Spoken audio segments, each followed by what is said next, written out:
بسم اللہ الرحمن الرحیم۔ السلام علیکم ورحمۃ اللہ وبرکاتہ۔ اپنی ویڈیو کا آغاز حمد باری تعالیٰ سے کرتا ہوں۔ سبحان اللہ وبحمدہ عدد خلقہ ورضا نفسہ وزنۃ عرشہ ومداد کلماتہ۔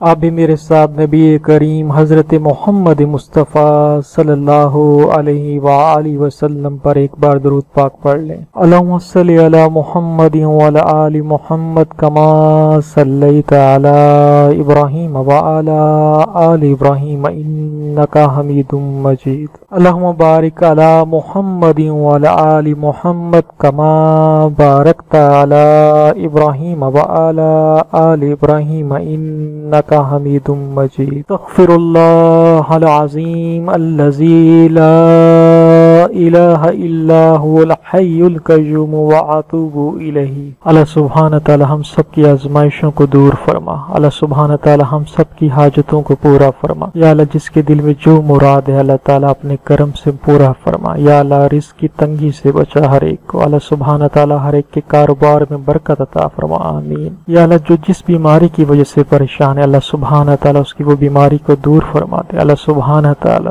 جو لوگ اولاد چاہتے ہیں کئی سالوں سے ان کی اولاد نہیں ہوئی، اللہ سبحانہ تعالی اپنے کرم سے یا اللہ انہیں اولاد نصیب فرما اور نیک اور صالح اولاد نصیب فرما۔ اے اللہ سبحانہ تعالی جو رشتوں کی وجہ سے پریشان ہے اللہ سبحانہ تعالی ان کے نصیب اچھے فرما۔ اے پروردگار جو بے گھر ہو گئے اللہ سبحانہ تعالی ان بارشوں میں ان سیلاب میں اللہ سبحانہ تعالی ان کو اپنے کرم میں شامل فرما، ان کی مشکلوں کو دور فرما۔ اللہ سبحانہ تعالی ہر ایک کو ان کی مدد کرنے کی توفیق نصیب فرما، آمین۔ اللہ سبحانہ تعالی ہماری مرادوں کو پورا فرما، ہم پر کرم فرما دنیا اور آخرت دونوں جہاں میں، اللہ آمین۔ آج کا وظیفہ ہر حاجت کے لیے، ہر مشکل کو دور کرنے کے لیے۔ اس وظیفے کی خاص بات یہ ہے کہ ان لوگوں کے لیے مجرب عمل ہے جو اللہ پر یقین رکھتے ہیں، جو اللہ کی رحمت پر یقین رکھتے ہیں کہ اللہ تعالی ہی مشکلوں کو دور کرنے والا ہے، وہی اللہ ہے جو سننے والا ہے، جو اپنی حاجتوں کو لوگوں کے سامنے پیش نہیں کرتے، دل میں دبا لیتے ہیں۔ کوئی مشکل آتی ہے تو دل میں رکھ لیتے ہیں اور اللہ کے سامنے استغفار کرتے ہیں، نبی کریم صلی اللہ علیہ وسلم پر درود پڑھتے ہیں۔ تو یہ وظیفہ خاص ان کے لیے ہے۔ اس وظیفے کے لیے کسی بھی اجازت کی لینے کی ضرورت نہیں۔